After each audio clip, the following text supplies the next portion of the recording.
प्यारे बच्चों, good morning. जब जगो तभी सवेरा। सुबह जगे बहुत अच्छा होगा, क्योंकि इस वर्ष हम लोगों को बोर्ड एग्जाम देना है और बोर्ड एग्जाम की तैयारी के लिए हम लोग मैथ विषय की तैयारी के संदर्भ में लगे हुए हैं। किसी भी विषय की तैयारी हो, जरूरी यह है कि उसमें यह देखना कि हमें पढ़ना क्या है, उस विषय में कौन कौन से चैप्टर हैं, उस चैप्टर से क्या क्या क्वेश्चन बनते हैं, कौन से क्वेश्चन एमसीक्यू में आते हैं यानी बहुविकल्पी प्रश्न आते हैं, कौन से अति लघु उत्तरीय में प्रश्न आते हैं, दीर्घ उत्तरीय प्रश्न आते हैं। इसलिए विषय और विषय की स्ट्रेटजी को बनाते हुए हम लोग तैयारी करते हैं। आज मैं अपना पहला चैप्टर रियल नंबर वास्तविक संख्याओं को खत्म करने के बाद इसकी आवश्यकता महसूस कर रहा हूं कि आप लोगों को यह जानना बहुत जरूरी है कि नवीन पाठ्यक्रम के अनुसार हम लोगों को क्या पढ़ना है, किस पार्ट में कितनी पढ़ाई अति आवश्यक है। क्योंकि पिछले वर्ष पाठ्यक्रम चेंज हुआ है, उस नए पाठ्यक्रम के अनुसार अपनी पढ़ाई की स्ट्रेटजी बनाते हैं और उस स्टडी को स्मार्ट स्टडी के रूप में चेंज करते हैं। एक टाइप के प्रश्न को हम 10 क्वेश्चन लगाते हैं, लेकिन अपना जो एक स्पेशल नोट्स शॉर्ट नोट्स बनाए उसमें एक टाइप के क्वेश्चन एक जगह नोट करते जाएं, सभी सब्जेक्ट में और सभी टॉपिक में। मैथ में तो स्पेशली, यानी जैसे यूक्लिड डिवीजन लीमा पर जो क्वेश्चन बनते हैं उनकी लिमिट क्या है, कहां से कहां तक क्वेश्चन बन सकते हैं, इन चीजों की जानकारी बहुत आवश्यक है। लेकिन उसके पहले आइए हम लोग यह तो जान लें कि नवीन पाठ्यक्रम के अनुसार हम लोगों को क्या क्या चीजें पढ़नी है। लेटेस्ट सिलेबस के अनुसार हमारे पूरे मैथ सब्जेक्ट को 7 यूनिट में डिवाइड किया गया है। इन 7 यूनिट्स में 7 इकाइयों में नंबर सिस्टम, संख्या पद्धति, अलजेब्रा, बीजगणित, कोऑर्डिनेट ज्योमेट्री, निर्देशांक ज्यामिति, जियोमेट्री, ज्यामिति, ट्रिग्नोमेट्री, त्रिकोणमिति, मेंसुरेशन, स्टैटिक्स एंड प्रोबेबिलिटी, सांख्यिकी तथा प्रायिकता, यह 7 यूनिट जो है नवीन पाठ्यक्रम के अनुसार हमारे गणित विषय में बनाए गए हैं। प्रत्येक यूनिट से क्वेश्चन आते हैं, कुछ से 1 नंबर 2 नंबर के क्वेश्चन आते हैं, तो कुछ से ज्यादातर दीर्घ उत्तरीय क्वेश्चन आते हैं। ठीक ना। अब हम ये जानते हैं कि पहला चैप्टर जो है वो है नंबर सिस्टम, संख्या पद्धति। हमने पहला चैप्टर क्या पढ़ा? रियल नंबर, वास्तविक संख्याएं। वास्तविक संख्याएं, रियल नंबर जो है वो नंबर सिस्टम में ही इंक्लूड है। नंबर सिस्टम हमने 9th में पढ़ा था। तो यानी इस चैप्टर से आने वाले क्वेश्चन केवल रियल नंबर से ही नहीं बल्कि नंबर सिस्टम से भी होंगे। और ये इस यूनिट से 6 मार्क्स के क्वेश्चन आते हैं, वो चैप्टर 1 है। दूसरा अलजेब्रा, बीजगणित, इसमें सबसे ज्यादा क्वेश्चन इसी पार्ट से आते हैं, 20 नंबर के क्वेश्चन आते हैं। और इसमें सबसे ज्यादा चैप्टर्स भी हैं। अलजेब्रा में चैप्टर 2, चैप्टर 3, चैप्टर 4 और चैप्टर 5, ये 4 चैप्टर जो हैं वो अलजेब्रा यानी बीजगणित में ही सम्मिलित हैं, जहां से सबसे ज्यादा 20 नंबर के क्वेश्चन आते हैं। थर्ड, कोऑर्डिनेट ज्योमेट्री, निर्देशांक ज्यामिति, जहां से 6 मार्क्स के क्वेश्चन आते हैं। ये चैप्टर 7 है जो हमारे सिलेबस में। ज्योमेट्री यानी ज्यामिति से 15 मार्क्स के क्वेश्चन आते हैं। ज्यामिति में 3 चैप्टर हमारे सिलेबस में है, चैप्टर 6, 10th और 11th। ट्रिग्नोमेट्री, त्रिकोणमिति से 12 नंबर के क्वेश्चन आते हैं, 12 मार्क्स के क्वेश्चन आते हैं। इनमें चैप्टर 8th और 9th है। मेंसुरेशन से 10 मार्क्स के क्वेश्चन आते हैं, जो चैप्टर 12 और 13 है। And last 7th, statics and probability, सांख्यिकी तथा प्रायिकता, चैप्टर 14 और 15 है। यहां से 11 मार्क्स के क्वेश्चन आते हैं। इस तरीके से टोटल क्वेश्चंस को अगर ऐड किया जाए तो वो 70 मार्क्स के होते हैं। रिटन एग्जाम में 70 मार्क्स के क्वेश्चन आते हैं और 30 हमारे प्रोजेक्ट वर्क के होते हैं। टोटल मिला के सब्जेक्ट में 100 मार्क्स के आधार पे एग्जाम होता है। तो आइए, इतना जानने के बाद हम लोग जो चैप्टर अभी पढ़ा है नंबर सिस्टम, अब नंबर सिस्टम को स्पेशली एग्जाम ओरिएंटेड होकर देखते हैं कि इस चैप्टर में कौन कौन से क्वेश्चन बन सकते हैं और किस टाइप के क्वेश्चन कई बार पूछे गए हैं। दूसरी चीज, किस पार्ट से 1 नंबर में क्वेश्चन आते हैं, किस पार्ट से 2 नंबर में क्वेश्चन आते हैं और किस पार्ट से 3 या 4 नंबर के क्वेश्चन आते हैं। आइए हम स्पेशली नंबर सिस्टम को जो है उसको लेटेस्ट सिलेबस के अनुसार डिवाइड करके देखते हैं। आइए बच्चों, आज हम लोग इंपॉर्टेंट टॉपिक देखते हैं कि हमारे एग्जाम में नंबर सिस्टम से किस पार्ट से ज्यादा क्वेश्चन आते हैं, किस पार्ट से कम क्वेश्चन आते हैं, किस पार्ट में 1 नंबर से क्वेश्चन ज्यादा आते हैं, किस पार्ट में लॉन्ग आंसर टाइप क्वेश्चन ज्यादा आते हैं। इसके साथ साथ हम लोग यह भी देखेंगे कि टोटल चैप्टर में सबसे ज्यादा हमारे लिए क्या अति आवश्यक है पढ़ने के लिए। लेकिन इसके पहले एक बात मैं आपसे डिस्कस ये करना चाहता हूं कि आखिर वो क्या चीजें होती हैं जो एक बार पढ़ी गई तो याद रह जाती हैं और कौन सी ऐसी चीजें हैं जब पढ़ी जाती हैं तो भूल जाती हैं। तो आखिर कोई चीज भूल क्यों जाती है और कोई चीज हमारे दिमाग में बनी क्यों रह जाती है, सोचने वाली बात है ना। एक चीज ये जान लीजिए कि जनरली पढ़ा हुआ वो सेक्शन हमारे दिमाग से निकल जाता है जिसको हम सिस्टमेटिक रूप से नहीं पढ़ते, एक सिस्टम में नहीं पढ़ते। और उसके लिए जरूरी है, जैसे मकान बना है, अगर उसमें अलमीरा ना बनी हो तो क्या आप कोई सामान रख सकते हैं। तो अलमीरा क्या है, उस कमरे या उस मकान की एक डायफ्राम तैयार होती है। वैसे ही प्रत्येक स्टडी में अपना एक डायफ्राम स्टार्ट करना, प्रत्येक स्टडी में अपना एक डायफ्राम बनाना बहुत जरूरी होता है, जिसमें चीजें आप धीरे धीरे कलेक्ट करते जाएंगे और वो धीरे धीरे आपके दिमाग में हमेशा जब आवश्यकता पड़ेगी तो रिकॉल करके आप उसे फिर से देख सकते हैं। ये डायफ्राम क्या होता है, उस विषय या उस टॉपिक से संबंधित जो भी मूलभूत तथ्य होते हैं उन तथ्यों के आधार पर इन डायफ्रामों को बनाया जाता है। आज उसी की तर्ज पे ही मैं आपको रियल सिस्टम बताने का प्रयास करता हूं। दूसरी चीज, याद हमेशा कौन सी चीज रह जाती है, उसके 2-3 नियम होते हैं मोटे मोटे जो आपको जानना जरूरी होता है। पहली चीज, किसी भी चीज को अगर आज आपने पढ़ा है तो 24 घंटे के अंदर उसको दोबारा रिवाइज करिए, फिर उसके बाद उसको हफ्ते भर के अंदर रिवाइज करिए, फिर 1 मंथ के अंदर रिवाइज कीजिए और फिर उसको 6 महीने में रिवाइज कर देंगे। वो हमेशा के लिए आपके दिमाग में बनी रह जाएगी। और जब किसी भी चीज को पढ़ें, किसी भी टॉपिक को पढ़ें, तो आपकी मेमोरी में जो पहले उससे रिलेटेड चीजें रही हैं हमेशा नई चीजों को उससे अटैच करते जाए और उसको अटैच करते रहेंगे तो वो कभी नहीं भूलेगी। आइए उसी ट्रेंड पर इस रियल सिस्टम के संदर्भ में हम लोग उसी डायफ्राम को तैयार करते हैं। देखिए, हम लोगों ने स्टार्टिंग में रियल नंबर में पढ़ा, बोर्ड एग्जाम में रियल नंबर नहीं नंबर सिस्टम है। नंबर सिस्टम मैंने 9th में पढ़ा था, आज हम यहां पर 10th में रियल नंबर पढ़ना है। लेकिन सबसे ज्यादा क्वेश्चन जो आते हैं वो से कम अपेक्षाकृत रियल नंबर से ज्यादा क्वेश्चन आते हैं। जनरली मैंने जो लेक्चर 2 का वीडियो दिया है टाइप्स ऑफ नेचुरल नंबर, मैंने वो सारी चीजें नेचुरल नंबर सिस्टम से रिलेटेड जो क्वेश्चंस एराइज होते हैं आपके एग्जाम में वो हमने वहां पर डिस्कस किया हुआ है। 2-3 न्यूमेरिकल भी लगवाए हुए हैं, उसके थ्योरेटिकल पार्ट को भी कराया हुआ है। नंबर सिस्टम के संदर्भ में हम लोगों ने देखा कि जैसे नंबर लाइन थी, नंबर लाइन में पॉजिटिव नंबर्स भी होते हैं, नेगेटिव नंबर्स भी होते हैं, जीरो भी होता है। जैसे हम लोगों ने देखा नंबर लाइन, तो टोटल नंबर लाइन पॉजिटिव और नेगेटिव नंबरों से मिलकर बना होता है जिसमें जीरो भी होता है। और इन्हें इंटीजर्स बोला जाता है, यानी पूर्णांक। जब ये पूर्णांक नेगेटिव भी हो सकते हैं, पॉजिटिव भी हो सकते हैं। तो रियल नंबर में हम नेगेटिव इंटीजर्स की चर्चा नहीं करते, केवल पॉजिटिव इंटीजर्स की चर्चा करते हैं, ठीक है। इन्हीं पॉजिटिव इंटीजर्स के 2 प्रमुख गुण, 2 मेन प्रॉपर्टीज जो होती हैं, हम जानते हैं एडिशन, सब्सट्रैक्शन, मल्टीप्लिकेशन और डिवीजन। ये क्या है, ऑपरेशंस है। जो नंबर मैंने पढ़े हैं उसके ऑपरेशंस जो हैं एडिशन, सब्सट्रैक्शन, मल्टीप्लिकेशन और डिवीजन के माध्यम से करते हैं। तो इन पॉजिटिव इंटीजर्स के 2 महत्वपूर्ण गुण, पहला डिवीजन और दूसरा मल्टीप्लिकेशन, यानी विभाजन और गुणन। विभाजन, डिवीजन एंड डिविजिबिलिटी, विभाजन और विभाज्यता, ये मैंने पुराने लेक्चर में डिस्कस किया हुआ है। ये आप जिनको ना समझ में आई हो वो चीजें देख लें। तो डिवीजन के लेवल पर डिवीजन के जो गुण होते हैं इनके आधार पर हमारे चैप्टर्स में जो थ्योरम दी गई है वो यूक्लिड्स डिवीजन एल्गोरिथम और इसके अंतर्गत दी गई किसी भी प्रॉब्लम को सॉल्व करने के लिए हम लोग जो है यूक्लिड्स डिवीजन लीमा का प्रयोग करते हैं।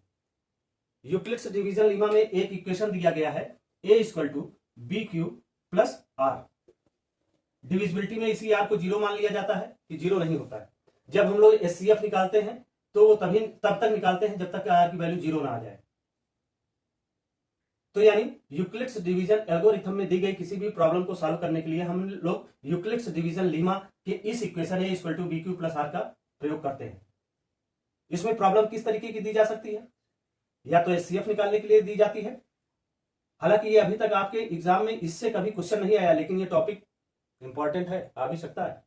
साइज ऑफ टॉयज हमने डिस्कस किया हुआ है पिछले चैप्टर में। मान लीजिए कोई भी कमरा है, वो कमरे का आकार आयताकार है और हमें least value of the tiles length निकालनी है। मतलब सबसे छोटी सी छोटी वह लेंथ टाइल्स की जो स्क्वायर के रूप में हो, वो कितनी हमारे कमरे में बिछे कि ना तो उस टाइल्स को काटा जाए और ना कमरे में जगह ही बची रह जाए उसको लगाने के बाद। तो ये दो एक तरीके से यूक्लिड्स डिवीजन एल्गोरिथम के यूज हुए, अनुप्रयोग हुए, एप्लीकेशंस हुए। इस टॉपिक को हम लोग एक्सरसाइज 1.1 में पढ़ते हैं। इसके लिए पुराने लेक्चर में लगभग मैंने लेक्चर वीडियो में 1 से 4 या 5 तक जो है डिस्कस किया हुआ है। फिर दूसरी बात आती है मल्टीप्लीकेशन के गुण के आधार पर। हम लोगों ने एक नई थ्योरम देखी थी, फंडामेंटल थ्योरम ऑफ अरिथमेटिक, यानी अंकगणित के आधारभूत प्रमेय। अंकगणित के आधारभूत प्रमेय के अंतर्गत हम लोगों ने देखा कि यह मल्टीप्लीकेशन से कैसे रिलेटेड है, और उस आधार पर composite number which has the more than 2 factor, जिनके 2 से अधिक गुणन होते हैं वो कंपोजिट नंबर होते हैं, और जिनके केवल 2 फैक्टर होते हैं उन्हें प्राइम नंबर बोलते हैं। कंपोजिट नंबर यानी भाज्य संख्या, प्राइम नंबर यानी अभाज्य संख्या। तो इन भाज्य संख्याओं को फल के रूप में व्यक्त करने के लिए हम लोगों ने एक नई विधा पढ़ी, प्राइम फैक्टराइजेशन मेथड, अभाज्य गुणनखंड विधि। यानी कंपोजिट नंबर को, भाज्य संख्याओं को जिनके 2 और मोर फैक्टर होते हैं, उनको केवल 2 फैक्टर वाली नंबर्स के मल्टीप्लीकेशन के रूप में रिप्रेजेंट करना। इसके अनुप्रयोग के अंतर्गत हम लोगों ने देखा कि by the use of the prime factorization method we can calculated the value of HCF and LCM of any numbers.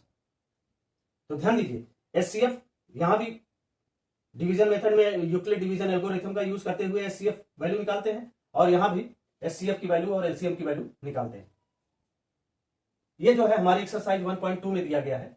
ये हमने पुरानी लेक्चर वीडियो में लगभग 6, 7, 8 में कवर किया हुआ है। अब आते हैं सबसे इंपॉर्टेंट टॉपिक, जहां से सबसे ज्यादा क्वेश्चन आता है, वो है हमारा फंडामेंटल थ्योरम ऑफ अरिथमेटिक के एप्लीकेशन, अंकगणित के आधारभूत प्रमेय के अनुप्रयोग। इसके अंतर्गत हमने देखा इसके एप्लीकेशन 2 तरीके के हैं। पहला तो रिविजिटिंग इरेशनल नंबर और दूसरा रिविजिटिंग रेशनल नंबर, यानी अपरिमेय संख्याओं का पुनर्भ्रमण और परिमेय संख्याओं का पुनर्भ्रमण।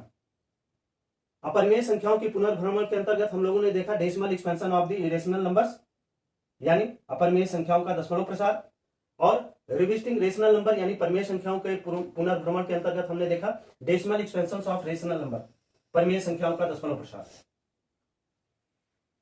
इसके अंतर्गत इरेशनल नंबर के डेसिमल एक्सपेंशन को जाना, और उसके बाद हम लोगों ने जो इंपॉर्टेंट टॉपिक टच किया वो √2, √3, √5, √7 या 5 + √3, 5 + 2 √3, 1/√3, 1/√7, इन सबकी इरेशनलिटी को प्रूव करना। यह मोस्ट इंपॉर्टेंट टॉपिक है।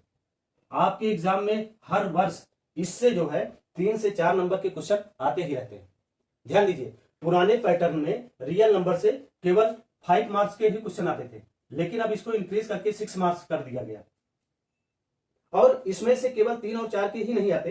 कभी कभी इस पार्ट से decimal expansion of irrational number के अंतर्गत एमसीक्यू में यानी बहुविकल्पी प्रश्न में भी या अतिलघु उत्तरीय प्रश्न में भी 1-1 नंबर के क्वेश्चन पूछ लिए जाते। तो यानी कहने का मतलब यह पार्ट आपको 1 नंबर से 4 नंबर के बीच में क्वेश्चन देता ही देता है। इसलिए इस पे एकदम क्लियरिटी होनी हर स्टूडेंट की बहुत जरूरी है। दूसरी चीज revisiting rational number of decimal expansions. इसके अंतर्गत हम लोग देखते हैं कि रेशनल नंबर में डेसिमल एक्सपेंशन के अंतर्गत टर्मिनेटिंग यानी शांत प्रकृति की संख्याएं, और दूसरी नॉन टर्मिनेटिंग में रिपीटिंग नेचर की जो संख्याएं होती हैं वो रेशनल नंबर होती हैं। तो इसमें सबसे इंपॉर्टेंट टॉपिक ये होता है, पहली चीज कि किसी भी रेशनल नंबर का डेसिमल एक्सपेंशन देखने के बाद ही मैं कैसे डिसाइड कर सकूं कि वो टर्मिनेटिंग है या नॉन टर्मिनेटिंग का रिपीटिंग नेचर का डेसिमल एक्सपेंशन है, यानी वो शांत प्रकृति का है या अशांत प्रकृति के आवर्ती श्रेणी के अंतर्गत दशमलव विस्तार को प्रदर्शित करता है।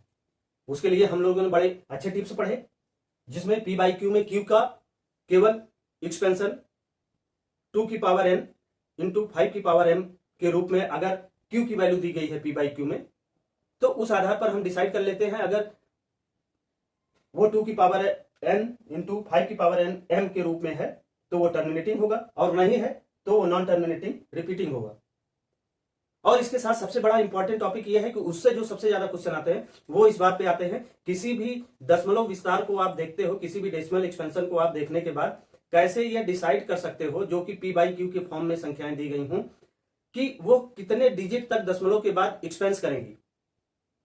टर्मिनेटिंग के केस में शांत प्रकृति की संख्याओं के संदर्भ में हम लोगों ने यह देखा कि कोई भी नंबर या कोई भी क्वेश्चन पी बाई क्यू के फॉर्म में दिया गया है तो क्यू के आधार पर आप कैसे डिसाइड कर सकते हैं कि वो कितने नंबर दशमलव के बाद जाके संख्याएं शांत हो जाती हैं, माने रिमाइंडर 0 हो जाता है।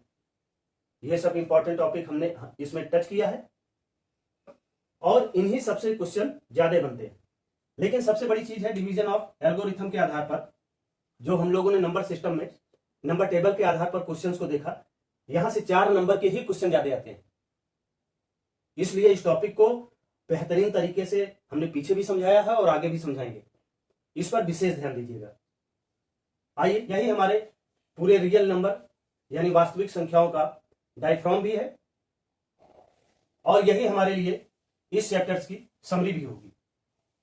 अब इस आधार पर आइए क्वेश्चन कैसे किया जाता है इस चीज को देखते हैं। जो सबसे ज्यादा कई बार क्वेश्चन आते हैं वो इस पार्ट से आते हैं, इसलिए सबसे पहले मैं यहां टच करूंगा, फिर इस टॉपिक यानी रिविजिटिंग ऑफ इरेशनल नंबर्स के क्वेश्चन पहले करेंगे, फिर रिविजिटिंग रेशनल नंबर्स के क्वेश्चन बाद में करेंगे, और उसके बाद यूक्लिड डिवीजन एल्गोरिथम के सारे यूक्लिड डिवीजन लीमा का प्रयोग करते हुए किस तरीके से नंबर टेबल पे जैसे कोई भी वैल्यू अगर positive integer, positive odd integer या पॉजिटिव इवन इंटीजर दी गई है तो कैसे हम लोग ये चीज डिसाइड करेंगे कि उसके फॉर्म जो है 2q+1 के रूप में होंगे, कब वो 2q+2 के रूप में होंगे, ठीक ना, या कब 2 के मल्टीपल के रूप में होंगे या 9m+1 के रूप में होते हैं। ये सारी चीजें हम लोग इसमें डिस्कस करेंगे। और सबसे इंपॉर्टेंट टॉपिक है एचसीएफ एंड एलसीएम डिटर्मिनेट करना। इसकी भी एक अच्छी ट्रिक के सहारे आपको ये डेवलप करेंगे। आगे आइए क्वेश्चन करते हैं, तब उसमें इस इंपॉर्टेंट क्वेश्चन की सीरीज में हम लोग इसको स्मार्ट स्टडी लेक्चर 1 के अंतर्गत टाइप 1 क्वेश्चन में, ये very very very important question है। इसमें 3 नंबर या 4 नंबर से क्वेश्चन आने ही आने हैं, कोई काट नहीं सकता इसको, इसलिए बड़े ध्यान से देखिए। इस टाइप 1 क्वेश्चन को हमने 3 स्पेल में डिवाइड किया है। इसमें करना क्या है, proving that following are irrational number, सिद्ध कीजिए निम्नलिखित अपरिमेय संख्या है। आपके एग्जाम में फर्स्ट सेक्शन से √2, √3, √5, √7 इनको इरेशनलिटी प्रूव करने को दी जा सकती है, या फिर सेकंड स्पेल का जो क्वेश्चन आता है 1/√2, 1/√3, 1/√7, इससे हो सकता है, या 2 + √5 थर्ड स्पेल में 2 + √5, 5 - √3, 5।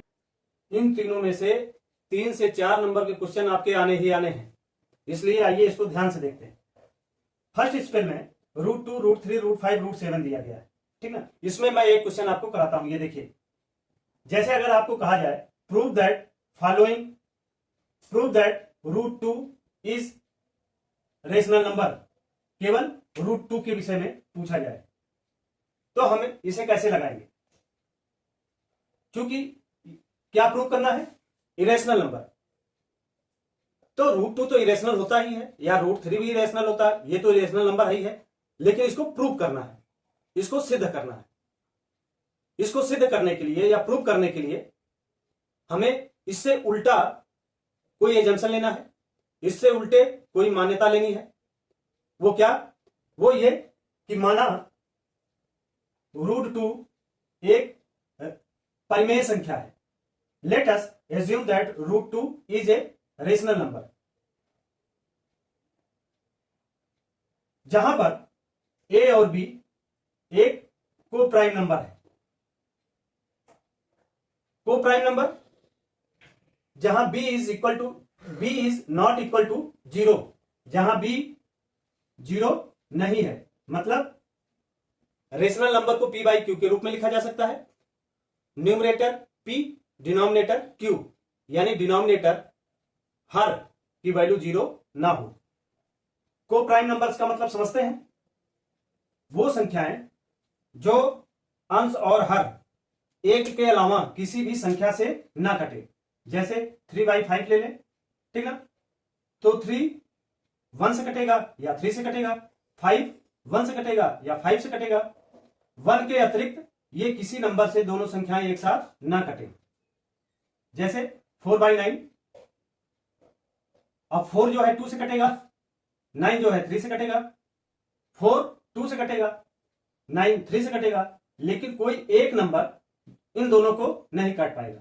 तो ऐसी संख्याएं जो 1 के अतिरिक्त एक के सिवा किसी एक संख्या से अंश और हर ना डिवाइड हो, न्यूमरेटर और डिनोमिनेटर ना डिवाइड हो, ना कटें, उन्हें को प्राइम नंबर्स बोलते हैं। हमने माना let us assume that √2 is a rational number. Let us assume that √2 is a rational number. Now √2 is equal to a by b, यानी p बाई क्यू। p की जगह a और q की जगह b, यानी a बाई बी क्या है? Rational है, परिमेय संख्या है। और हमने माना √2 क्या है? Rational number. तो यानी √2 बराबर होगा a बाई बी के। चूंकि यह परिमेय संख्या है इसलिए √2 भी परिमेय संख्या होगी। फिर क्या करते हैं, इन दोनों साइड को, √2 को और a बाई बी को, बोथ स्क्वायरिंग बोथ साइड, √2 का whole square equal to a by b का होल स्क्वायर। √2 और √2 का मल्टीप्लीकेशन कराएंगे, गुणा कराएंगे तो क्या आएगा? रूट हट जाएगा, 2 आएगा, ये 2 आ गया। 2 equal to a square by b square, a square by b square. अब क्या करते हैं, b को इधर पक्षांतर करते हैं, इस साइड ले जाते हैं, तो ये हो जाएगा 2b square equal to a square. अब दूसरे स्पेल में 2 से 2 को इधर ले जाते हैं। जब इधर ले जाएंगे तो चूंकि यहां मल्टीप्लीकेशन में है, गुणे में है, तो यहां जाके भाग में हो जाएगी, यानी b square equal to a square बटे 2। अब आप देखिए 2 जो है वो a स्क्वायर को डिवाइड कर रहा है, यानी b square equal to a square by 2। 2 जो है a स्क्वायर को डिवाइड कर रहा है। हम लोगों ने इसके पहले थ्योरम पढ़ी थी 1.3 में। 1.3 में हम लोगों ने पढ़ा था कि यदि p जो है प्राइम नंबर है और a एनी इंटीजर है, ठीक ना, तो a स्क्वायर को p जो है डिवाइड करता है, और जब p जो है a स्क्वायर को डिवाइड करेगा तो a को भी p डिवाइड करेगा। तो वही चीज यहां देखते हैं, यानी इसको वैसे समझे कि यदि 4 को डिवाइड करता है तो ये 4 क्या है, वो 4 की स्क्वायर जो होगा उसे भी डिवाइड करेगा, यानी 16/4 को भी डिवाइड करेगा। यहां थोड़ा उल्टी मान्यता ली गई है, यानी इसको ऐसे कहना चाहिए कि यदि p a को डिवाइड करता है तो p a स्क्वायर को भी डिवाइड करेगा। लेकिन यहां थ्योरम में उल्टा कहा जाता है, उसको हम उल्टा लेते हैं। यहां कहा जाता है a स्क्वायर को p डिवाइड कर रहा है इसलिए a को भी p डिवाइड करेगा, लेकिन हम यहां पर इसका अपोजिट लेते हैं कि अगर p a को डिवाइड करता है, यानी 4 को डिवाइड करता है, तो 4 स्क्वायर को भी 4 डिवाइड करेगा। तो इसी आधार पर a स्क्वायर को 2 डिवाइड करता है, a square is divisible by 2, then a also divisible by 2।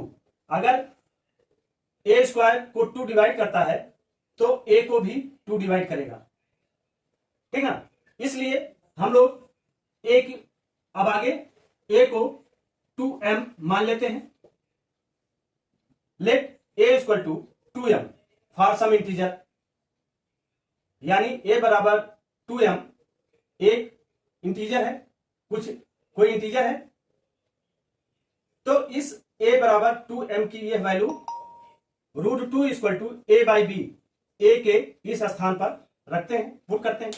a equal to 2m, इस वैल्यू को a के स्थान पर रखते हैं, तो हो गया √2 equal to 2m upon b।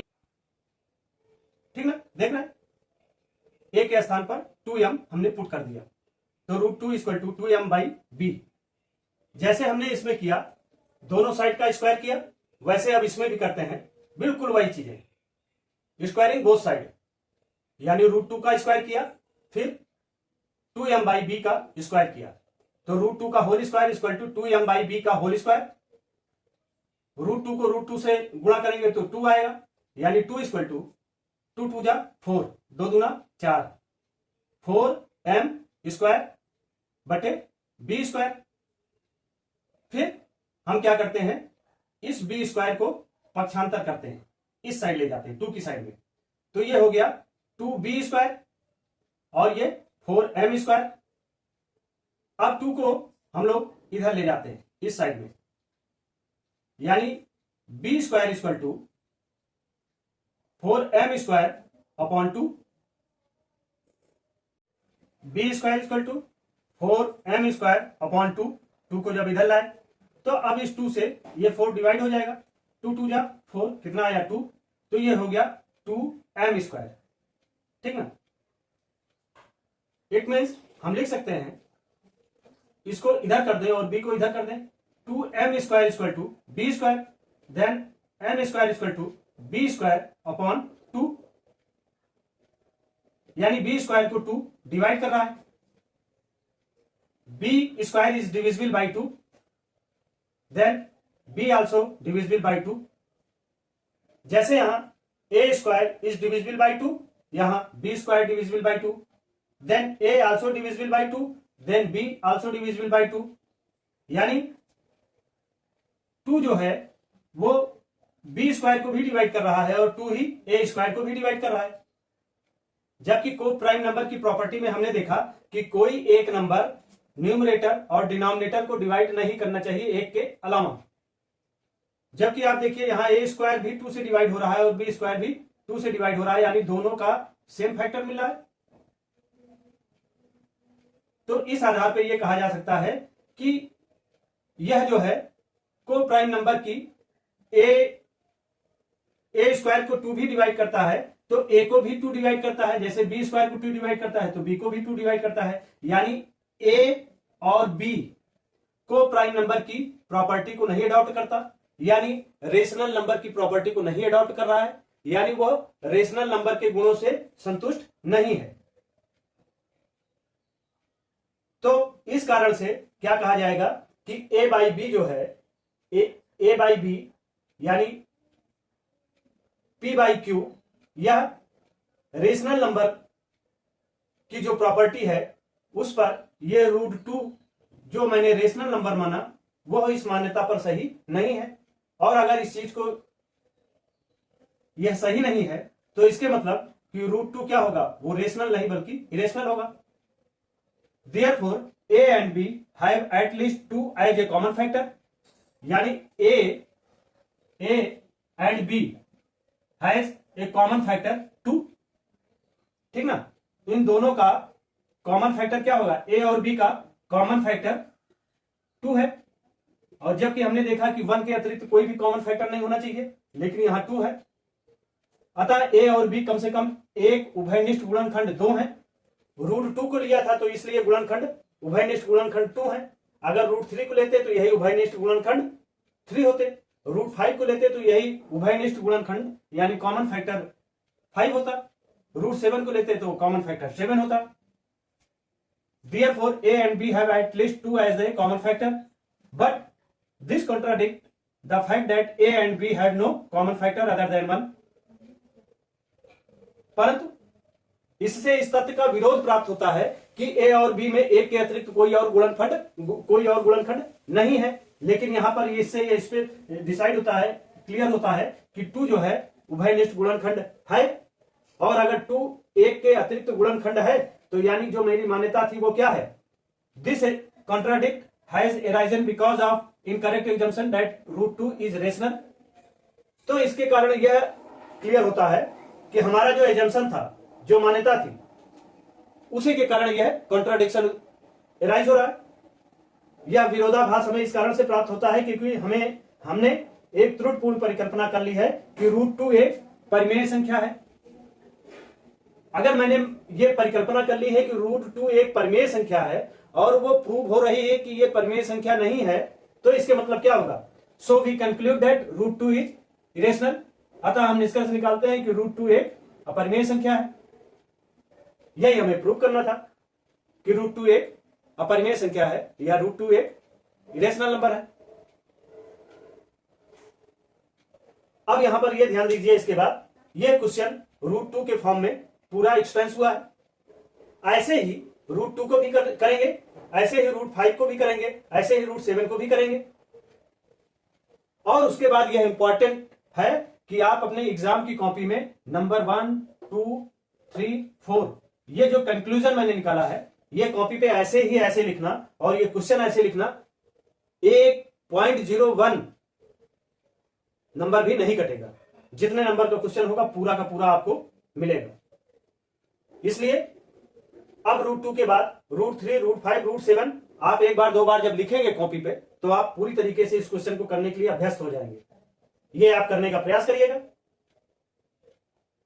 समय ज्यादा हो रहा है, चलिए अब नेक्स्ट लेक्चर में, लेक्चर वीडियो के माध्यम से आपको आगे के जो क्वेश्चन है वो हम कराते हैं। लेकिन आप लोग इसको हूबहू ऐसे ही उतार के एक तरीके से अपने दिमाग में बैठा लीजिएगा।